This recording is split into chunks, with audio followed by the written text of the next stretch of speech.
여러분, 오늘 정말 중요한 이야기를 하려고 합니다. 바로 죽음을 부르는 5가지 영양제에 대해서 말씀드리려고 합니다. 정말로 과장이 아니라 진짜로 잘못 먹으면 목숨까지 위험할 수 있는 영양제들에 대해서 말씀드릴게요. 요즘에 정말 수많은 영양제가 나오고 있어요. TV에서도 나오고 유튜브에서도 나오고 이거 드시면 혈압에 좋다, 당뇨에 좋다, 관절에 좋다. 하루에도 몇 개씩 광고를 보시잖아요. 그런데 문제가 뭔지 아세요? 어디에 좋다는 말만 듣고 정작 어떤 부작용이 있는지, 얼마나 먹어야 하는지는 자세히 알아보지 않고 드시는 분들이 너무 많다는 거예요. 특히 우리 어르신들은 이런 정보를 접하기가 어려우니까 더 취약하시죠.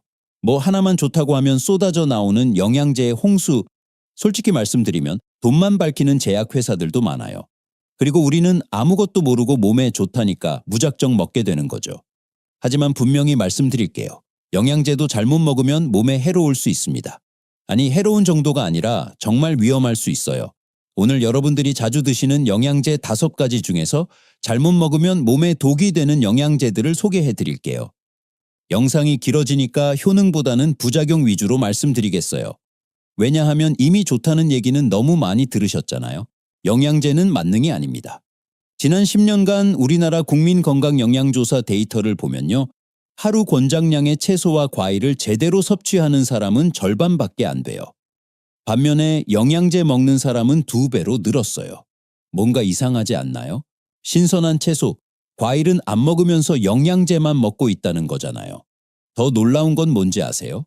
과학적으로 연구해 보니까 채소와 과일 형태로 먹는 영양소는 건강에 도움이 되지만 똑같은 성분을 영양제 형태로 먹었을 때는 효과가 없다는 연구 결과들이 나오고 있어요. 그런데도 우리는 계속 영양제만 찾고 있어요. 왜일까요? 편하니까요. 야채 씻고 과일 깎는 것보다 캡슐 하나 삼키는 게 훨씬 쉬우니까요. 하지만 오늘 말씀드릴 5가지 영양제는 정말 조심하셔야 해요. 좋다고 많이 먹다가 오히려 병원 신세를 질 수 있거든요. 자, 그럼 첫 번째부터 시작해 볼게요. 요즘 어르신들 비타민 많이 드시죠? 유튜브에서도 많은 박사님들이 비타민 챙겨 먹으라고 얘기하죠. 그런데 비타민도 위험할 수 있어요. 비타민이 왜 위험해요? 하실 텐데 들어보세요. 비타민은 우리 몸속에 없으면 인간이 살 수 없는 필수 영양소예요. 그런데 문제는 많이 먹으면 더 좋겠지라고 생각하는 거예요. 비타민을 사람들이 어떻게 먹기 시작했는지를 알려드릴게요. 1747년 영국 해군 이야기예요. 그때 선원들이 바다에서 오래 항해하다 보면 괴혈병이라는 무서운 병에 걸렸어요. 잇몸에서 피가 나고 이빨이 빠지고 심하면 죽기까지 하는 병이었죠. 영국 해군 군의관인 제임스 린드라는 분이 실험을 했어요. 괴혈병에 걸린 선원들을 여러 그룹으로 나눠서 어떤 그룹은 사과 식초를 주고 어떤 그룹은 바닷물을 주고 어떤 그룹은 레몬과 오렌지를 줬어요. 결과가 어떻게 나왔을까요? 레몬과 오렌지를 먹은 선원들만 회복됐어요. 바로 비타민 C 때문이었죠. 이 연구를 토대로 해서 비타민 C 하루 권장량을 60mg으로 정한 거예요. 그런데 여기서 중요한 건 뭔지 아세요? 이 60mg은 괴혈병으로 단기간에 죽지 않을 정도의 최소한의 양이라는 거예요. 여기서 흥미로운 사실 하나 알려드릴게요. 대부분의 동물들은 비타민 C를 스스로 만들어낼 수 있어요. 개, 고양이, 소, 염소 같은 포유동물들은 간에서 포도당을 이용해서 비타민 C를 합성해요. 그런데 사람은 어떨까요? 사람과 원숭이는 비타민 C를 만들어내는 효소가 없어요. 진화 과정에서 이 능력을 잃어버린 거예요. 그래서 반드시 음식으로 섭취해야 하죠. 비타민 C를 스스로 만드는 동물들을 보면 체중 1kg당 하루에 70에서 250mg을 생산해요. 사람 체중 60kg으로 계산하면 하루에 4,000에서 15,000mg 정도 만들어내는 셈이죠. 이는 우리가 권장받는 60mg의 100배가 넘는 양이에요. 그래서 일부에서는 동물들이 그만큼 만들어내니까 우리도 그 정도는 먹어야 하는 거 아니야? 라고 주장하게 된 거예요. 이게 바로 메가도스법이에요. 권장량의 100배, 200배씩 먹는 거죠. 실제로 요즘 어르신들 중에서 이렇게 드시는 분들이 많아요. 비타민은 몸에 좋으니까 많이 먹어도 괜찮겠지 하면서요. 그런데 뭐든 과하면 독이 된다라는 말씀 들어보셨죠? 비타민 A는 시력 건강과 면역력에 꼭 필요한 영양소예요. 하루 권장량은 700에서 900 정도인데 만약 3000 이상을 장기간 먹으면 어떻게 될까요? 즉, 권장량의 3, 4배를 매일 먹는 셈입니다. 머리가 아프고 토하고 근육과 관절이 아픈 정도가 아닙니다. 간이 손상돼 강형변으로 이어질 수 있고 실제로 사망에 이른 사례도 보고돼 있어요. 실제로 옛날 북극 탐험에서 굶주린 탐험가들이 북극곰 간을 먹었다가 엄청난 양의 비타민 A가 한꺼번에 들어와 급성 중독으로 목숨을 잃은 기록이 있습니다. 북극곰은 혹독한 환경에서 살아남기 위해 간에 비타민 A를 과도하게 저장하는데 그 양이 사람에게는 치명적인 독이 된 거죠. 또한 두개골 안압력이 비정상적으로 올라가면서 뇌가 붓고 시력이 흐려지다가 의식을 잃을 수도 있습니다. 비타민 D는 뼈 건강에 꼭 필요하다고 해서 요즘 어르신들이 특히 많이 드시죠. 하루 권장량은 600에서 800 정도인데 어떤 분들은 2000, 3000씩 계속 먹습니다. 즉 권장량의 3, 4배를 넘겨 드시는 거예요. 몸속 칼슘이 비정상적으로 높아져서 신장에 돌이 생기고 혈관과 심장에 석회가 끼면서 심근경색이나 뇌졸중 위험까지 커집니다. 실제로 미국과 유럽에서는 비타민 D 고용량 영양제를 장기간 먹다가 심각한 심부전과 고칼슘 혈증으로 응급실에 실려간 사례들이 보고돼 있어요. 가벼운 근육통이나 피로감으로 시작하지만 진행되면 구토, 탈수, 혼수 상태로까지 이어질 수 있습니다. 햇빛에서 합성된다고 해서 무조건 안전할 거라고 생각하기 쉽지만 영양제로 과량을 섭취하면 이야기는 달라집니다. 햇빛이 주는 적정량은 약이 되지만 알약으로 과하게 집어넣으면 오히려 독약이 되는 거죠. 비타민 C는 어떨까요? 비타민 A, D보다는 덜 위험하긴 합니다. 하지만 하루 권장량은 남성 90, 여성 75 정도인데 어떤 분들은 감기에 좋다며 2000mg 이상씩 드시기도 합니다. 즉, 권장량의 20배가 넘는 양을 매일 먹는 거예요. 그렇게 많이 먹으면 신장결석 위험이 2배 가까이 늘고 위장장애나 설사가 생길 수 있습니다. 특히 신장이 약한 분은 옥살산이 쌓여서 신부전이 악화될 수 있다는 보고도 있습니다. 즉, 비타민C도 많이 먹으면 약이 아니라 독이 된다는 점을 꼭 기억해야 합니다. 이런 식으로 모든 비타민이 좋긴 하지만 많이 먹으면 오히려 독이 돼요. 특히 더 무서운 건 뭔지 아세요? 우리 어르신들이 드시는 약과 겹치면 정말 위험해진다는 거예요. 예를 들어볼게요. 심장병이나 뇌경색으로 피 묽게 하는 약 드시는 분들 많으시죠? 의학적으로는 와파린 같은 약인데 이름은 몰라도 드시는 분들이 꽤 계십니다. 그런데 이 약을 먹으면서 비타민 E까지 같이 먹으면 어떻게 될까요? 코피가 몇 시간씩 멈추지 않고 작은 상처에도 피가 멈추지 않습니다. 자칫하면 뇌출혈로 이어질 수 있어요. 반대로 비타민 K를 먹으면요. 피 묽게 하는 약이 아예 듣지 않게 돼요. 그러면 혈전이 생겨서 다시 뇌경색이 올 수 있습니다. 암 치료 받으시는 분들은 더 조심하셔야 합니다. 비타민C가 항감제의 효과를 방해할 수 있다는 연구들이 있어요. 암세포와 싸우려는 약을 비타민이 오히려 막아버리는 거죠. 정리하면 이렇습니다. 비타민은 건강에 꼭 필요한 좋은 영양소예요. 부족하면 병이 나죠. 하지만 좋다고 무작정 많이 먹는 건 오히려 건강을 해칩니다. 비타민도 약입니다. 약은 반드시 정량을 지켜야 합니다. 특히 약을 여러 가지 함께 드시는 어르신들은 반드시 더 조심하셔야 합니다. 만약 고용량 비타민을 드실 분들은 꼭 의사와 상담 후에 안전하게 진행하시길 바랍니다. 여러분 비타민 이야기 어떠셨나요? 도움이 되고 계신가요? 앞으로도 정확한 건강 정보가 필요하시다면 영상을 잠깐 멈추고 좋아요와 구독을 눌러주세요. 매주 새로운 건강 정보를 전달해 드리겠습니다. 두 번째로 말씀드릴 영양제는 녹차 추출물입니다. 영양제로는 녹차 카테킨이라고도 많이 부르죠.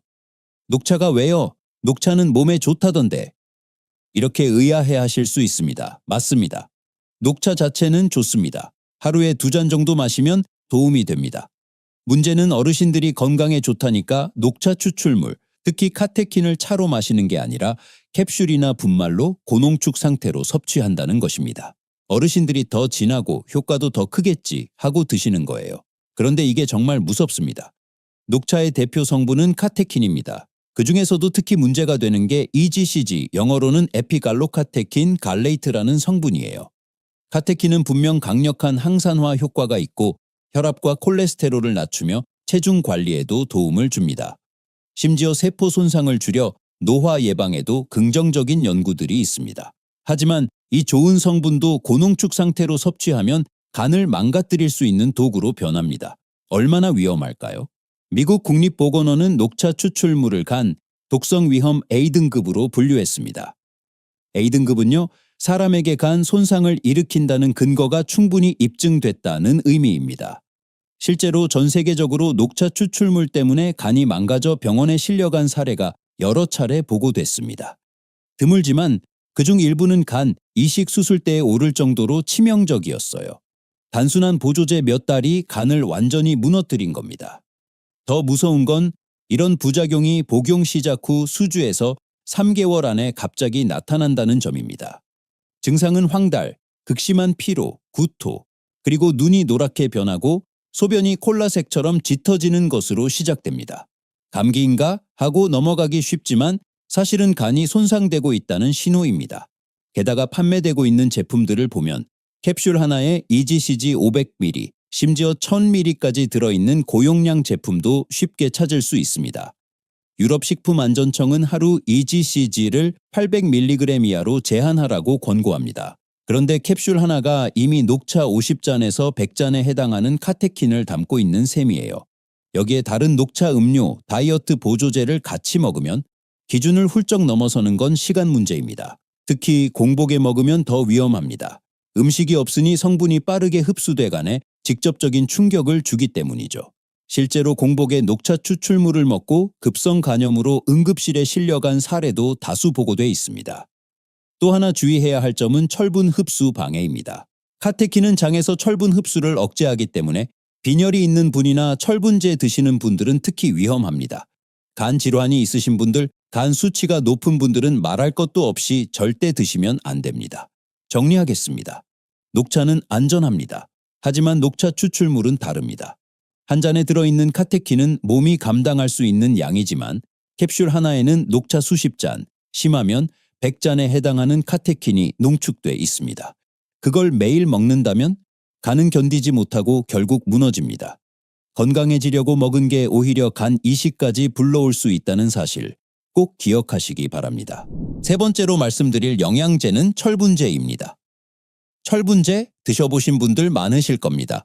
피곤하고 어지러워서 병원 가면 10중 8구 빈혈이네요. 철분제 드세요라는 말 들어보셨을 거예요. 철분은 우리 몸에서 산소를 운반하는 중요한 역할을 합니다.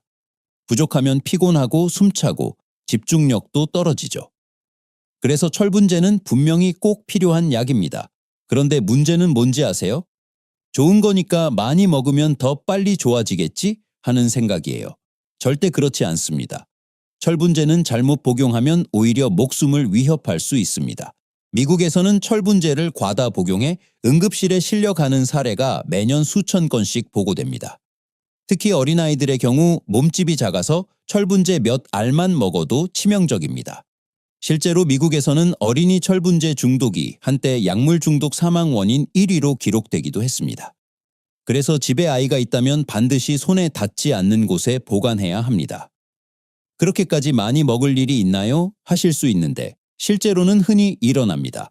빈혈 때문에 하루 한 알만 드셔야 하는데 빨리 좋아지고 싶어서 두세 알로 늘려 드시는 분들이 있고 또는 이 제품도 좋다 하고 저 제품도 좋다 하니까 하면서 여러 제품을 동시에 드시는 경우도 있습니다.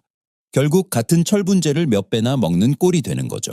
여기에 또 다른 위험이 있습니다. 바로 철분 과부하입니다. 일부 사람들은 유전적으로 철분이 잘 쌓이는 체질인 혈색 소침착증을 가지고 있는데 우리나라에도 드물지만 존재합니다. 그리고 간질환이 있거나 수혈받거나 철분제를 장기간 복용하면 누구에게나 철분 과부하가 생길 수 있습니다. 철분이 간, 심장, 췌장에 쌓여 장기를 망가뜨리고 결국 간경화나 심부전까지 이어질 수 있습니다. 그래서 반드시 피검사로 확인하고 의사 선생님 지시에 따라서만 복용해야 합니다.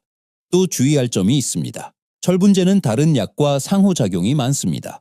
갑상선 약과 함께 먹으면 약효가 떨어져서 기능이 제대로 조절되지 않고 항생제와 함께 먹으면 흡수가 되지 않아 감염 치료가 잘 안 됩니다. 또한 칼슘제와도 서로 흡수를 방해합니다. 그래서 철분제를 드실 때는 다른 약이나 영양제와 최소 2시간 이상 간격을 두고 드셔야 합니다. 반대로 비타민 C와 함께 먹으면 흡수가 잘 되고 차나 커피와 함께 먹으면 흡수가 떨어진다는 것도 꼭 기억하세요. 그리고 최근 연구에 따르면 매일 먹는 것보다 격일로 먹는 게 오히려 흡수율이 더 높다는 보고도 있습니다. 몸이 방어 반응을 일으켜 흡수를 차단하지 않기 때문이에요. 정리하겠습니다. 철분제는 빈혈 치료에 꼭 필요하지만 잘못 복용하면 오히려 간과 심장을 망가뜨리고 심하면 생명까지 위협할 수 있습니다. 필요한 사람에겐 약이지만 불필요한 사람에겐 독이 될 수 있는 영양제, 그게 바로 철분제입니다. 네 번째로 말씀드릴 영양제는 칼슘 영양제입니다. 칼슘이 뼈에 좋다는 건 누구나 알고 계시죠? 맞습니다. 칼슘은 뼈와 치아를 튼튼하게 해주는 필수 영양소입니다. 특히 어르신들 중에 골다공증 예방한다고 칼슘제를 챙겨 드시는 분들이 정말 많으시죠. 칼슘은 뼈 건강뿐만 아니라 근육 수축, 신경 전달, 혈액 응고에도 꼭 필요합니다. 부족하면 큰 문제가 생기죠. 그런데 이상한 일이 벌어지고 있습니다. 최근 연구 결과들을 보면 칼슘 영양제를 열심히 먹는 사람들이 오히려 심근경색이나 뇌졸중 위험이 더 높아진다는 거예요. 독일 하이델베르크 대학 연구에서는 칼슘 영양제를 먹은 사람들이 그렇지 않은 사람보다 심근경색 위험이 무려 31%나 높다는 결과까지 나왔습니다. 왜 이런 일이 벌어질까요? 우리가 음식으로 칼슘을 먹으면 천천히 흡수됩니다. 하지만 칼슘 영양제는 한 번에 많은 양이 갑자기 혈액으로 들어가요. 그 순간 혈액 속 칼슘 농도가 급격히 올라가면서 혈관벽에 칼슘이 쌓입니다. 이걸 혈관 석회화라고 부릅니다. 혈관이 석회화되면 딱딱해지고 좁아져요. 마치 오래된 수도관에 때가 끼는 것처럼요. 결국 심장으로 가는 혈관이 막히면 심근경색, 뇌로 가는 혈관이 막히면 뇌졸중이 오는 겁니다. 여기에 또 하나 무서운 게 있습니다. 칼슘과 비타민 D를 고용량으로 함께 드시는 경우입니다. 흡수 잘 되라고 같이 먹어야지 하고 세트로 드시는 분들이 많죠. 그런데 이렇게 되면 혈액 속 칼슘이 지나치게 올라가면서 고칼슘 혈증이라는 상태가 됩니다. 단순히 속쓰림 정도가 아니라 온몸이 무겁고 입이 바짝 마르고 가슴이 두근거리다가 결국 쓰러질 수 있는 심각한 상태입니다. 신장에도 큰 부담을 줘서 신장결석이나 신부전으로 이어질 수 있습니다. 그럼 얼마나 먹어야 안전할까요? 성인 기준으로 하루 1000mg 정도가 적당합니다. 그런데 이건 음식으로 먹는 것까지 포함한 양이에요. 우리가 밥, 멸치, 두부, 우유로 이미 500mg 정도는 섭취합니다. 그 정도면 충분합니다. 하지만 시중에 파는 칼슘제들은 한 알에 500에서 600mg씩 들어있는 경우가 많습니다. 하루 두 알만 먹어도 1000mg가 넘고 거기에 음식까지 합치면 하루 상한선인 2000mg를 훌쩍 넘어가는 겁니다. 게다가 칼슘제는 다른 약과도 부딪힙니다. 갑상선 약과 같이 먹으면 흡수가 안 돼서 갑상선 기능이 불안정해지고 항생제와 함께 먹으면 효과가 떨어져 감염 치료가 잘 안 되고 철분제와도 서로 흡수를 방해합니다. 그래서 칼슘제는 다른 약과 최소 2시간에서 4시간 간격을 두고 드셔야 합니다. 또 중요한 정보가 있어요. 칼슘은 한 번에 많이 먹어도 소용없습니다. 우리 몸이 한 번에 흡수할 수 있는 양은 약 500mg이 한계예요. 따라서 1000mg를 한꺼번에 먹는 것보다 500mg씩 아침과 저녁으로 나눠 먹는 게 훨씬 낫습니다. 그리고 가장 좋은 방법은 영양제가 아니라 음식으로 섭취하는 것입니다. 멸치, 치즈, 두부, 깻잎. 브로콜리 같은 음식들은 칼슘뿐 아니라 마그네슘, 단백질, 비타민 K 같은 다른 영양소도 함께 들어있어서 칼슘이 뼈로 잘 들어가도록 도와주고 부작용도 적습니다. 정리하면요. 칼슘은 뼈에 꼭 필요한 영양소이지만 영양제로 과하게 먹으면 혈관을 막아 심장마비나 뇌졸중을 일으킬 수 있습니다. 뼈 건강을 지키려다 심장을 망가뜨리는 아이러니한 결과가 생길 수 있다는 것 꼭 기억하시기 바랍니다.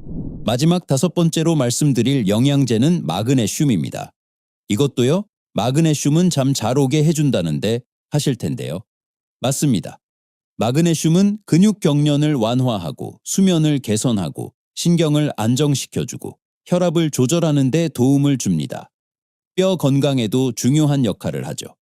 특히 요즘 잠 못 이루시는 어르신들이 수면제는 무섭고 자연스러운 마그네슘이 좋겠다 하면서 많이 드십니다. 여기서 한 가지 알아두셔야 할 게 있습니다. 마그네슘이 왜 잠에 좋다고 할까요? 마그네슘은 뇌에서 신경을 안정시켜 줄 뿐 아니라 세로토닌이라는 물질이 잘 만들어지도록 돕습니다. 세로토닌은 다시 멜라토닌으로 바뀌어 수면 리듬을 조절하죠. 즉, 마그네슘이 직접 수면 호르몬이 되는 건 아니지만 세로토닌과 멜라토닌이 잘 만들어지도록 도와주는 조력자 역할을 하는 겁니다. 그래서 적당히 섭취하면 몸이 편안해지고 숙면에도 도움이 될 수 있는 거예요. 그런데 문제는 자연스럽고 안전하니까 많이 먹어도 괜찮겠지? 라는 생각입니다. 절대 그렇지 않습니다. 마그네슘도 과하면 독이 됩니다. 마그네슘을 과다 복용하면 고마그네슘 혈증이라는 상태가 옵니다. 처음에는 설사하고 배가 아픈 정도라 대수롭지 않게 넘어가기 쉽습니다. 하지만 계속 복용량이 많아지면 혈압이 떨어지고 어지럽고 기운이 빠지며 심하면 호흡까지 힘들어집니다. 가장 무서운 건 심장입니다. 맥박이 불규칙해지는 부정맥이 나타나고 심하면 심장이 멎을 수도 있습니다. 실제로 미국 독성학 보고서에도 마그네슘 과다 복용으로 응급실에 실려간 사례들이 보고되고 있고 일부는 사망으로까지 이어졌습니다. 특히 신장 기능이 약한 분들은 훨씬 위험합니다. 신장이 마그네슘을 걸러내지 못해 혈액 속 농도가 빠르게 올라가 독성을 나타내기 때문입니다. 몇 알만 먹어도 치명적일 수 있습니다. 그럼 얼마나 먹어야 안전할까요? 성인 기준으로 보충제는 하루 300mg이 상한선입니다. 그런데 시중에 파는 제품들을 보면 한 알에 400, 500ml씩 들어있는 경우가 많습니다. 그런데 문제는 불면증 때문에 더 효과를 보려고 2알 정도를 드시는 분들도 실제로 있는데 이렇게 되면 하루 1000mg이 넘어 위험 구역에 들어가는 겁니다. 알약 몇 개만으로 바로 위험 구역에 들어가는 거죠. 더욱 위험한 건 다른 약물과의 상호작용입니다. 항생제와 함께 먹으면 약효가 떨어지고 갑상선 약과도 흡수가 방해받습니다. 칼슘제와도 서로 흡수를 막습니다. 특히 근육이완제나 혈압약과 함께 먹으면 효과가 겹쳐서 혈압이 너무 떨어지고 쓰러지거나 의식을 잃을 수도 있습니다. 반대로 음식 속 마그네슘은 안전합니다. 견과류, 채소, 해조류, 바나나, 아몬드, 시금치, 아보카도 같은 음식들은 자연스럽게 흡수되기 때문에 과다 복용 걱정이 없습니다. 문제는 보충제로 한 번에 많은 양을 삼키는 겁니다. 수면제를 대신하려고 찾은 마그네슘, 잘못 먹으면 오히려 심장 정지라는 최악의 결과를 부를 수 있습니다. 자연스럽다고 해서 다 안전한 건 아니라는 걸 아셔야 해요. 필요한 만큼만 권장량만 드셔야 합니다. 잠 잘 오게 하려고 먹었다가 자칫하면 영원히 눈을 감을 수도 있다는 사실 꼭 기억하시기 바랍니다. 자, 여기까지 정말 무서운 이야기들을 많이 해드렸네요. 비타민, 메가도스, 녹차 추출물, 철분제, 칼슘제, 마그네슘 이 5가지 영양제가 잘못 먹으면 얼마나 위험한지 말씀드렸어요. 그럼 영양제는 아예 안 먹는 게 좋나요? 하실 텐데 그건 아니에요. 중요한 건 똑똑하게 먹는 거예요. 제일 중요한 원칙 3가지만 기억하세요. 첫째, 영양제를 먹기 전에 반드시 혈액검사부터 하세요. 정말 부족한 게 뭔지 확인하고 나서 그것만 보충하세요. 추측으로 먹지 마시고요. 둘째, 의사 선생님과 반드시 상담하세요. 특히 우리 어르신들은 여러 가지 약을 드시고 계시잖아요. 상호작용 때문에 정말 위험할 수 있어요. 셋째, 권장량을 절대 넘기지 마세요. 좋다고 해서 많이 먹으면 독이 돼요. 빨리 좋아지고 싶어서 하는 마음은 이해하지만 오히려 더 위험해질 수 있어요. 그리고 한 가지 더.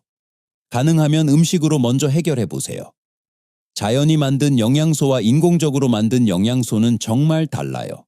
신선한 과일, 채소, 견과류, 생선 이런 음식들에는 우리가 아직 모르는 수많은 영양소들이 조화롭게 들어있어요. 영양제는 말 그대로 보충제예요. 음식으로 부족한 부분만 보충하는 거지 음식을 대신할 수는 없어요. 마지막으로 여러분께 당부드리고 싶은 말씀이 있어요. 건강은 하루아침에 만들어지지 않아요.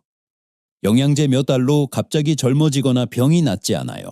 규칙적인 식사, 적당한 운동, 충분한 수면, 스트레스 관리 이런 기본적인 것들이 훨씬 더 중요해요. 영양제는 그냥 보조 역할일 뿐이에요. 그런데 요즘 광고들 보면 마치 영양제가 만병통치약인 것처럼 이야기하잖아요. 속지 마세요. 여러분의 건강과 생명이 가장 소중해요. 오늘 제가 말씀드린 내용이 조금이라도 도움이 되셨으면 좋겠어요. 건강한 정보를 더 많이 알고 싶으시면 구독과 좋아요 눌러주세요. 여러분의 건강한 노후를 위해 계속해서 유익한 정보 전해드릴게요. 그리고 주변에 영양제 많이 드시는 분들이 계시면 오늘 영상 꼭 공유해주세요.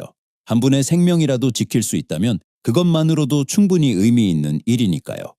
다음에 또 중요한 건강 정보로 찾아뵐게요. 오늘도 건강하세요.